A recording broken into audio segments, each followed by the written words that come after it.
Vaddepalli Ramakrishna, BCY రాష్ట్ర నాయకుడు. ఈ సమాజము రెండు రకాలుగా విభజింపబడ్డది.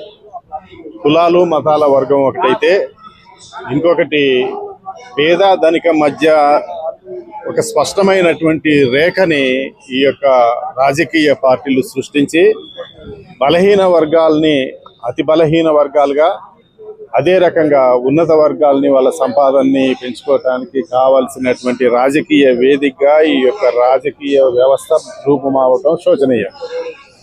ఇవాళ జన్జీ ఉద్యమంలో విద్యామంత్రి రాజీనామా చేయటాన్ని హర్షిస్తున్నాం. ప్రభుత్వాన్ని మెడలు వంచి యువత మేల్కొని, యువత ఒక ఉత్తంగ తరంగమై వాళ్ళందరూ కూడా మొత్తం ఉత్తర భారతదేశాన్ని మొత్తాన్ని కూడా గడగడలాడించి ప్రభుత్వాన్ని కేంద్ర ప్రభుత్వం యొక్క మెడలు వంచింది. ఇంకొక ప్రధానమైనటువంటిది ఉన్నది. నిర్మలా సీతారామన్ ఆర్థిక మంత్రి భారతదేశంలో మొత్తం కూడా ఆర్థికంగా అణగదొక్కబడటానికి, ఈ యొక్క నిమ్న వర్గాలు మొత్తం కూడా ఆర్థికంగా కుదేలైపోవటానికి ప్రధానమైనటువంటి కారణం నిర్మలా సీతారామన్ ఆ యొక్క పాపం కట్టుకుంటున్నారు.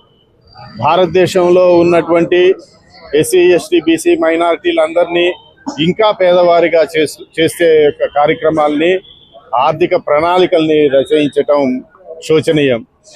మా యొక్క నెక్స్ట్ టార్గెట్ నిర్మలా సీతారామన్. మీరు ఇవాళ బ్యారెల్ ధర తగ్గినా కూడా ఈ యొక్క పెట్రోలు, డీజిలు, పెట్రోలియం ఉత్పత్తుల ధరలు తగ్గించట్లేదు అనంటే మీ యొక్క దోపిడీకి 300 లక్షల కోట్ల రూపాయలు ఇప్పటికే ప్రజాధనం లూటీ చేశారు.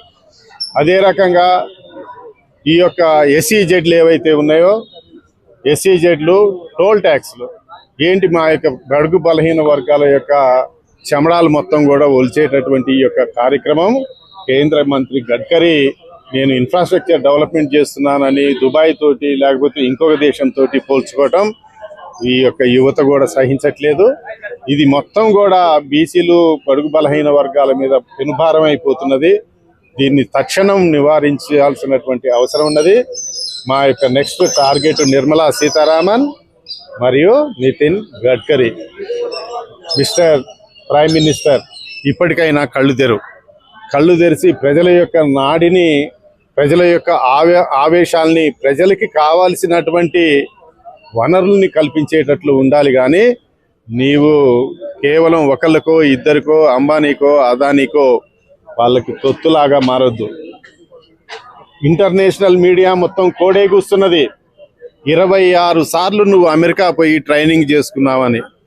అంటే నువ్వు అమెరికా పోయి ట్రైనింగ్ చేయటమే కాకుండా ట్రైనింగ్ తీసుకొని వచ్చి, అంటే ప్రజల యొక్క రక్త మాంసాలని, వాళ్ళ యొక్క ఆర్థిక వ్యవస్థని, భారతదేశ ఆర్థిక వ్యవస్థని కుదేలు చేయటానికి నువ్వు ప్రయత్నం చేస్తున్నావా? దేనికి చేస్తున్నావు? ఇంకొక వాదన కూడా వస్తుంది, పత్రికల్లో వస్తుంది, నువ్వు ఒక అమెరికన్ ఏజెంట్ అని. అంటే భారతదేశాన్ని ఫ్రెంచ్ వాళ్ళు, డచ్ వాళ్ళు, బ్రిటిష్ వాళ్ళు పరిపాలించిన దానికంటే అన్యాయంగా, అక్రమంగా, అంతేకాకుండా దోపిడీ విధానాల్ని నువ్వు అవలంబించటం, నీ యొక్క మంత్రుల్ని సపోర్ట్ చేస్తూ ఆ యొక్క దోపిడీని అరికట్టలేకపోవటం నీ యొక్క అసమర్థత అని నేను స్పష్టంగా చెప్తున్నాను.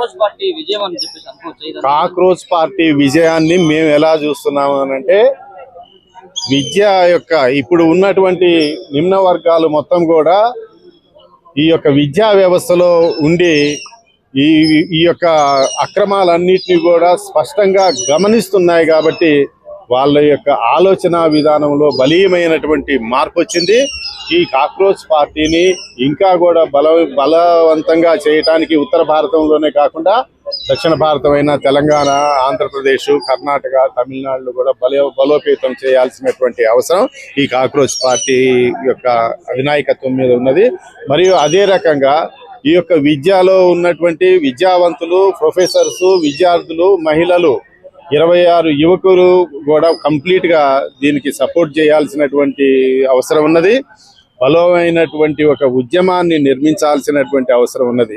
మా యొక్క టార్గెట్ కేవలం కేంద్ర ప్రభుత్వాలు రాష్ట్ర ప్రభుత్వాలు కాదు, ప్రధానంగా అవినీతే మా యొక్క టార్గెట్. ఈ ప్రభుత్వంలో ఉన్నటువంటి అవినీతి ప్రధానంగా 2 రకాలుగా జరుగుతున్నది. ఒకటి వారసత్వ రాజకీయాలు, డబ్బు ఉన్న వాళ్ళదే రాజకీయము, మరియు ఈ యొక్క అగ్రకులాల యొక్క రాజకీయం. ఈ రాజకీయం తుదముట్టేంత వరకు ఈ యొక్క ఇలాంటి ఉద్యమాలు వస్తే నువ్వు ఎన్ని టియర్ గ్యాసులు ప్రయోగించినా, లేకపోతే ఎంత దమనకాండకి, లాఠీ చార్జీకి, లాకపులకి ఎన్ని ప్రయత్నించినా కూడా ఈ యువ చైతన్యాన్ని ఆపడం నీ తరం కాదు మోడీ, నీ యొక్క తాత తరం కూడా కాదు. ఈ యొక్క విప్లవంగా చూస్తున్నాం. జనజీవాన్ని భారతదేశం యొక్క మలివిడత విప్లవంగా చూస్తున్నాం. ఇది స్వతంత్ర పోరాటానికి తగ్గట్లుగా ఉన్నది. ఇది కూడా మేము ఒక స్వతంత్ర పోరాటం లాగానే చూస్తున్నామని గమనిస్తున్నాం. Thank you.